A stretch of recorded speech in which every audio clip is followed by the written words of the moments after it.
तो ये same chapter 4, force on a moving charge in a magnetic field. और इसमें आप देखोगे यहाँ पे कि कैसे कोई चार्ज है, मान लो कि कोई चार्ज आप ले लेते हो और एक पॉजिटिव चार्ज मान लो आपने यहाँ पे कंसीडर कर लिया, और उस पॉजिटिव चार्ज की बात करें यहाँ पे, अगर मैंने कंसीडर कर लिया कि कोई चार्ज Q है, पॉजिटिव चार्ज Q, जिसको आपने यूनिफॉर्म मैग्नेटिक फील्ड B में आपने इसको प्रोजेक्ट किया है कुछ वेलोसिटी देके, है ना। इसको वेलोसिटी आपने, इस चार्ज को जो वेलोसिटी है वो वेलोसिटी आपने v वेलोसिटी से, इसको आपने v वेलोसिटी से प्रोजेक्ट किया है यूनिफॉर्म मैग्नेटिक फील्ड में, और कुछ एंगल से, थीटा एंगल से आपने प्रोजेक्ट किया। जो थीटा एंगल जो है मैग्नेटिक फील्ड के साथ बना रहा है, थीटा एंगल जो भी बना रहा है, यहाँ पे मैं लिखता हूँ मेक्स एन एंगल थीटा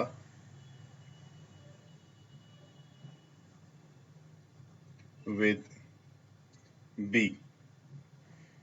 ठीक है, इस तरह से ये बना रहा है। तो आप यहाँ पे देखोगे एक्सपेरिमेंटली ये फाउंड किया गया है कि जो फोर्स लगता है, फोर्स जो एक्सपीरियंस होता है चार्ज पार्टिकल पे, ये फोर्स किसके किसके कैसे डिपेंडेंट होता है। तो इसमें कुछ पॉइंट्स होते हैं, जो जैसे पहला पॉइंट्स मैं बता रहा हूँ यहाँ पे, दिस फोर्स, ये जो फोर्स है इसको मैग्नेटिक फोर्स बोलेंगे।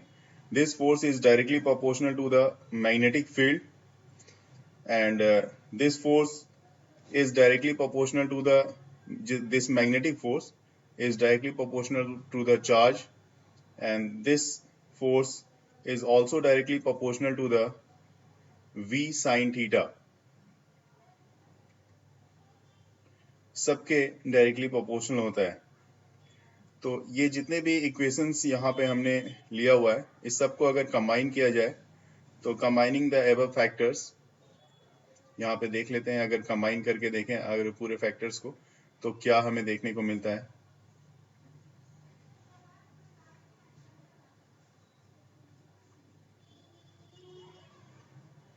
above factors,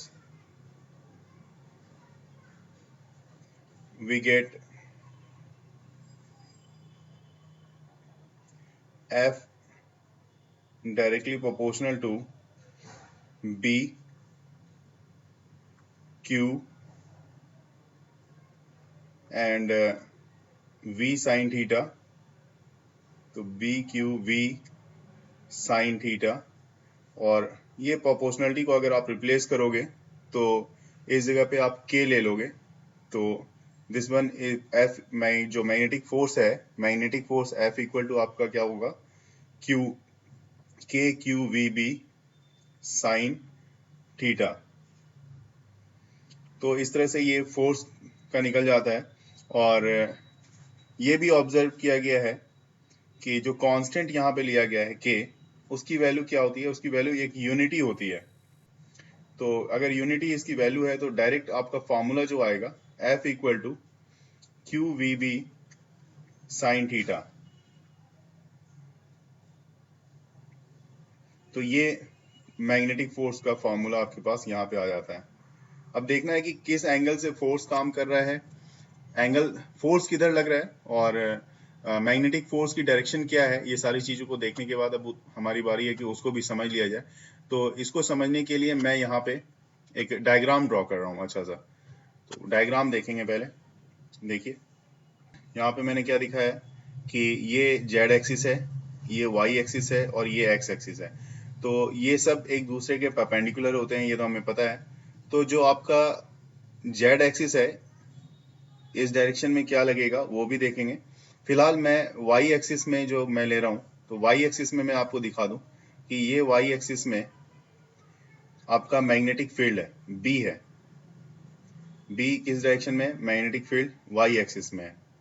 और पॉजिटिव चार्ज जो आप लोगे, वो पॉजिटिव चार्ज मैं यहां पे लेता हूं, बिल्कुल इस पॉइंट पे, इस जगह पे, इस जगह पे मैंने पॉजिटिव चार्ज ले लिया, इसलिए यहां पे मैं प्लस लिख रहा हूं। अब ये पॉजिटिव चार्ज जो है, इसको आप कुछ वेलोसिटी से आप प्रोजेक्ट करो। तो देखो ये एक्स और वाई प्लेन में एक्स और वाई प्लेन में मान लो v वेलोसिटी से आपने इस चार्ज को प्रोजेक्ट किया। ये जो v वेलोसिटी बन रही है, ये y एक्सिस के साथ जो चार्ज पार्टिकल जिसको v वेलोसिटी से आपने प्रोजेक्ट किया है, ये y एक्सिस के साथ थीटा एंगल बना रहा है। तो ये थीटा एंगल बनाएगा तो ऑब्वियस सी बात है, इसका कंपोनेंट, ये जो चार्ज है q, इसका कंपोनेंट जो आपको मिलेगा वो क्या होगा? वो होगा इस डायरेक्शन में एक्स एक्सिस के डायरेक्शन में v साइन थीटा। ठीक है, इस तरह का डायरेक्शन आपको यहाँ पे मिलेगा। और प्रॉपर इसको, अब इसके स्पेस को यहाँ पे ड्रॉ कर देते हैं। तो ये तो हमारा v साइन थीटा होगा, ये एक रेक्टेंगुलर कंपोनेंट होगा इनफैक्ट। तो रेक्टेंगुलर कंपोनेंट को आप यहाँ पे दिखा सकते हो कि ये देखो इस तरह से डॉटेड, क्योंकि ये इस पे परपेंडिकुलर है और ये वाला पार्ट भी इस पे परपेंडिकुलर है। तो ये रेक्टेंगुलर कंपोनेंट है, इसलिए इस डायरेक्शन में आपने दिखाया यहाँ पे v साइन थीटा, जबकि इस डायरेक्शन में अगर होता तो वो होता v cos थीटा। और v वेलोसिटी तो इस डायरेक्शन में आप दिखा ही रहे हो। इनफैक्ट ये एक प्लेन सरफेस है इस तरह का बना हुआ, और ये वाला जो z है, z जब नीचे की तरफ जाएगा तो नीचे की तरफ ये यहाँ से बाहर निकलता हुआ आपको दिखेगा, और y वाला जो है वो इस डायरेक्शन में, और x वाला जो है, x वाले को आप देखोगे तो ये पीछे की तरफ इस तरफ निकलता हुआ दिखेगा। तो ये एक प्लेन है, और एक्स वाई जेड मैंने 3D में इसको रिप्रेजेंट करने की कोशिश की है। और यहाँ पे आप कह सकते हो ये जो चार्ज है, ये चार्ज क्या करता है, ये चार्ज ये जो फोर्स लगता है, फोर्स आपका जेड डायरेक्शन में लगेगा। ठीक है, फोर्स किस डायरेक्शन में लगेगा? वो जेड डायरेक्शन में लगेगा। This force deflects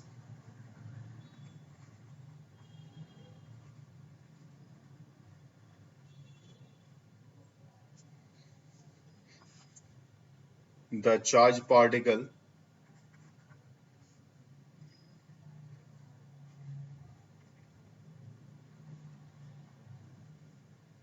sideways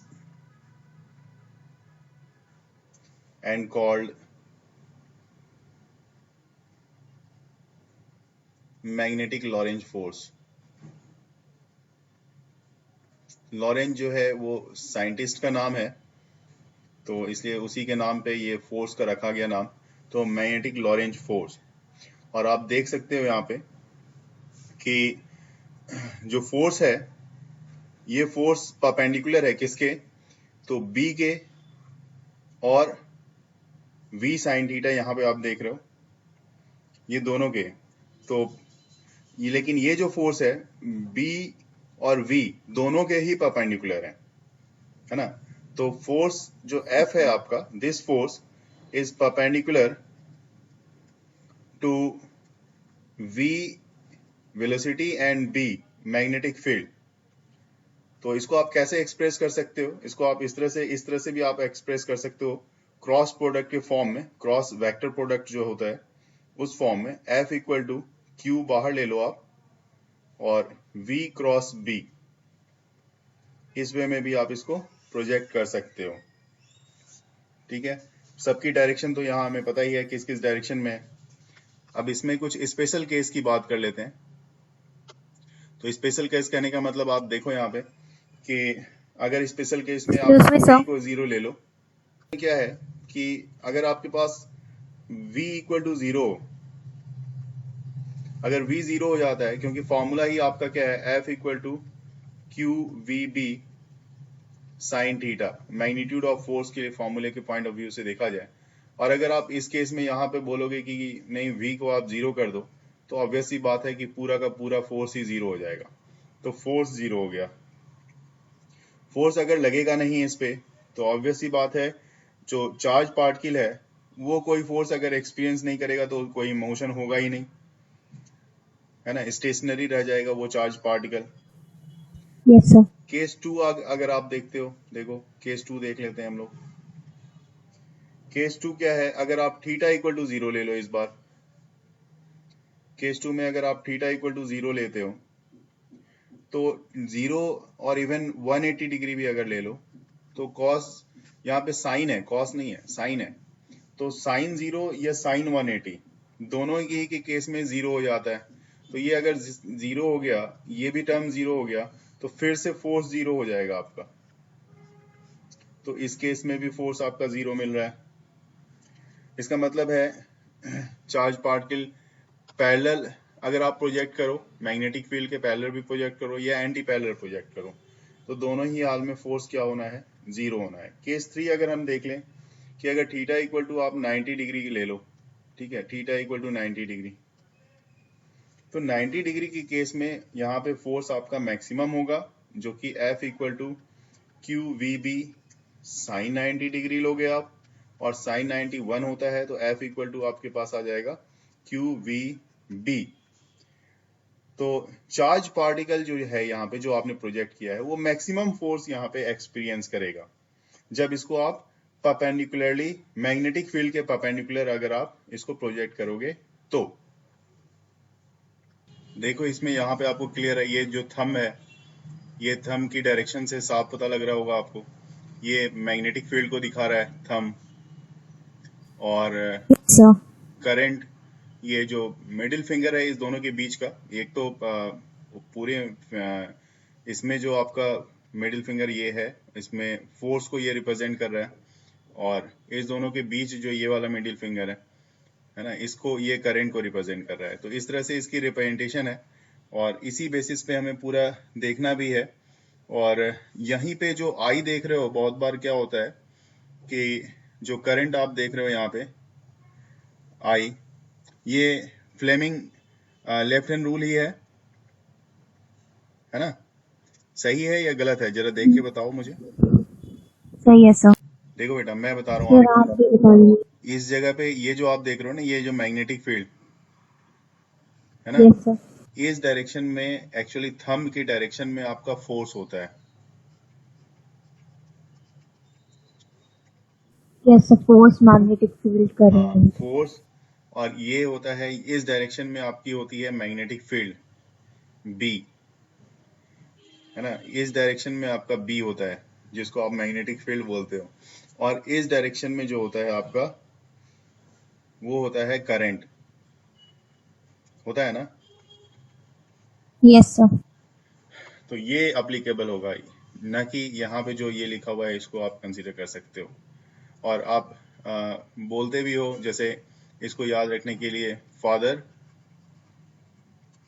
magnetic field होती है ये, तो इसके लिए mother and then for child,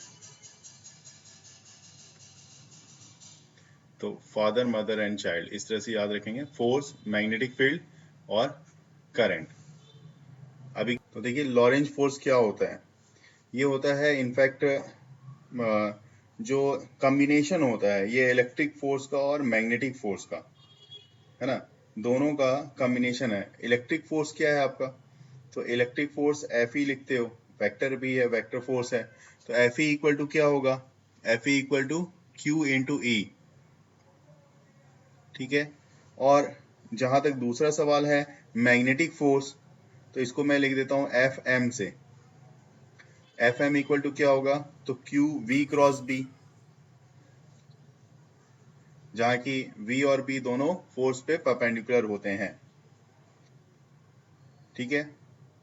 और जैसा मैंने बोला आपको कि ये क्या होता है, लॉरेंज फोर्स क्या होता है, लॉरेंज फोर्स क्या है, कॉम्बिनेशन है, दोनों का एडिशन है इनफैक्ट अगर कहा जाए तो वो भी गलत नहीं होगा। तो लॉरेंज फोर्स को F से लिखोगे और F इक्वल टू हो जाएगा F E plus F M, means ये हो जाएगा Q E plus V cross B, ये आ जाएगा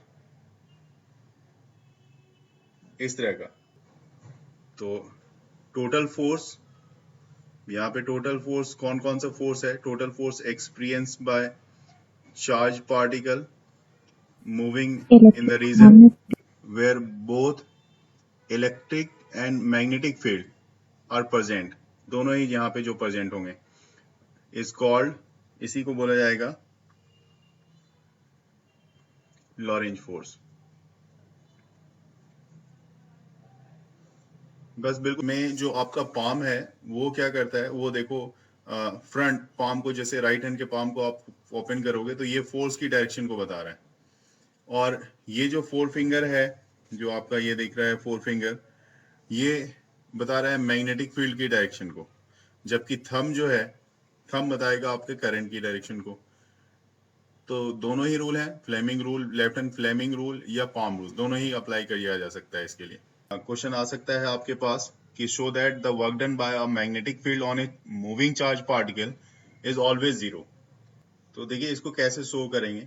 इसको शो करने के लिए आपको क्या करना है, देखिए एक तो फॉर्मूला हमें पता है, F equal to Q V cross B. ये कौन सा फॉर्मूला है, तो मैग्नेटिक फोर्स का फॉर्मूला है ना। और ये मैग्नेटिक फोर्स का फॉर्मूला जो है, तो आप इसमें एक चीज आप कह सकते हो, जो वर्क डन होती है ना, आप यहाँ पे देख सकते हो कि डायरेक्शन ऑफ मोशन जो Q है, उसके लिए यहाँ पे F डॉट V, फोर्स और वेलोसिटी दोनों का डॉट प्रोडक्ट किया है मैंने, F डॉट V, और ये जो है ये Q V cross B, F की वैल्यू मैंने लिखी जो है Q V क्रॉस B, और यहाँ पे डॉट V लिख रहा हूं मैं, और this one is equal to यहाँ पे लिख रहा हूं मैं 0। क्योंकि एक बात यहाँ पे देखोगे आप कि जब मैं ये फॉर्मूला लिखा था F equal to Q V cross B, तो एक चीज देखने वाली बात है, फोर्स जो है मैंने पहले भी बताया था, इस हाल में फोर्स जो होता है ये परपेंडिकुलर एक्ट करता है वेलोसिटी के। परपेंडिकुलर किसके होगा, वेलोसिटी के होगा। और ये अगर परपेंडिकुलर हुआ तो इसका मतलब है फोर्स और वेलोसिटी के बीच जो एंगल बनेगी वो बनेगी 90 डिग्री की, ठीक है। और यहाँ पे डॉट प्रोडक्ट आप ले रहे हो, तो फोर्स और वेलोसिटी ये दोनों एंगल अगर डॉट प्रोडक्ट में देखा जाए, डॉट प्रोडक्ट में क्या होता है, 90 डिग्री cos 90 होता है, और cos 90 की वैल्यू कितनी होती है, तो 0 हो जाती है। लेकिन फिर भी चलिए अभी आप और भी चीजों को यहाँ पे देखना है। According to Newton second law,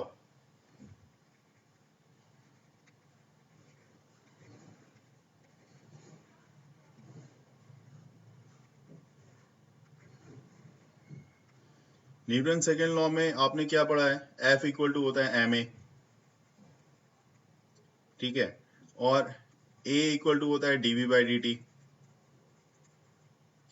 तो इसका मतलब हो गया m dv बाई dt जो है इंटू v, क्योंकि ये तो फोर्स हो गया, इंटू v, फिर से आप देखो फोर्स इंटू वेलोसिटी, ठीक है, और this one is equal to आपने फिर से यहाँ पे क्या लिखा, 0 लिख दिया, क्योंकि F इंटू एम ए हमने यहाँ पे दिखाया और इसको हमने क्या किया, 0 लिख दिया है। अब इसी में आप क्या करो, m बाय 2 बाहर कर रहा हूं मैं, देखेंगे कौन सा फॉर्मेट में मैं चेंज करना चाह रहा हूं, करने के बाद आपको पता लगेगा। और ये एक्चुअली ये जब m बाय 2 आपने किया, यहां पे मैं लिख रहा हूं इसको इस तरह से, dv by dt dot v प्लस v dot dv by dt, और this one is equal to 0। जब ध्यान से देखोगे तो इस जगह पे आपका लग गया डिफरेंशिएशन का product rule, product rule of differentiation, and also divide both side by m by 2। तो m बाय 2 से अगर इधर और इधर भी डिवाइड करोगे तो कोई फर्क तो पड़ेगा नहीं, m बाय 2 से नहीं करना, सिर्फ 1 बाय 2 से करना। तो 1 बाय 2 से अगर आप डिवाइड करोगे तो कोई फर्क तो यहाँ पे पड़ेगा नहीं। तो एक बार आपने दोनों तरफ 1 बाय 2 से भी समझो आपने दोनों तरफ डिवाइड कर दिया, तो इस तरह का ये फॉर्मेट में चेंज हो गया। अब इसको आप क्या लिखोगे, m by 2 D by D T बाहर किया हमने, और v डॉट v लिख दिया, और this one is equal to 0 दिखा दिया हमने। और हमें दिखाना है d बाई डी टी को, मैं उसके बाद एक साथ लेता हूं, यहाँ पे एक बार कर लेते हैं d बाई डी टी, और इसको अंदर की तरफ ले जाते हैं तो ये हो जाएगा आपका half mv square, equal to 0, क्योंकि जो v डॉट v है आपका, ये v स्क्वायर है, डायरेक्शन का स्क्वायर तो हो नहीं सकता, तो ये काइनेटिक एनर्जी हो गई। काइनेटिक एनर्जी का differentiation dk by dt equal to क्या होगा, 0। इसका मतलब k, ये 0 होने का मतलब ही है कि k क्या है, k कांस्टेंट आ रहा है आपका। इसका मतलब magnetic force does not change the kinetic energy of the charge particle. जो भी मैग्नेटिक फोर्स है वो चार्ज पार्टिकल के काइनेटिक एनर्जी को चेंज नहीं कर पा रहा है। ठीक है, ये तो हो गया। और ये क्या बतलाता है, ये बतलाता है आपका कि speed of particle does not change. और आपको वर्क एनर्जी थ्योरम तो अच्छे से पता होगा, 11th क्लास में अगर आपने पढ़ा होगा वर्क एनर्जी थ्योरम। तो यहाँ पे जो होता है उसमें क्या होता था, वर्क एनर्जी थ्योरम में kinetic energy final minus kinetic energy initial equal to आप लिखते थे वहां पे वर्क डन। तो यहाँ पे आपको वर्क एनर्जी थ्योरम जो है वो ये क्या बतलाता है, change in kinetic energy equal to the work done on the particle by the net force. तो यहाँ पे अगर कोई चेंजेस नहीं रहा, काइनेटिक एनर्जी कांस्टेंट रहा, तो इसका मतलब है कि दोनों सेम रहा, चाहे काइनेटिक एनर्जी फाइनल हो चाहे काइनेटिक एनर्जी इनिशियल हो, दोनों अगर सेम रहेगा तो वर्क डन क्या हो जाएगा इसका, 0। अगर 0 हो गया, क्योंकि इसका मतलब है मैग्नेटिक फोर्स जो है ना, जो मैग्नेटिक फोर्स एक्सपीरियंस करना चाहिए था चार्ज पार्टिकल पे, वो मैग्नेटिक फोर्स ये एक्सपीरियंस नहीं कर रहा है। मतलब जो वर्क डन होना चाहिए चार्ज पार्टिकल पे मैग्नेटिक फोर्स के कारण वो 0 है।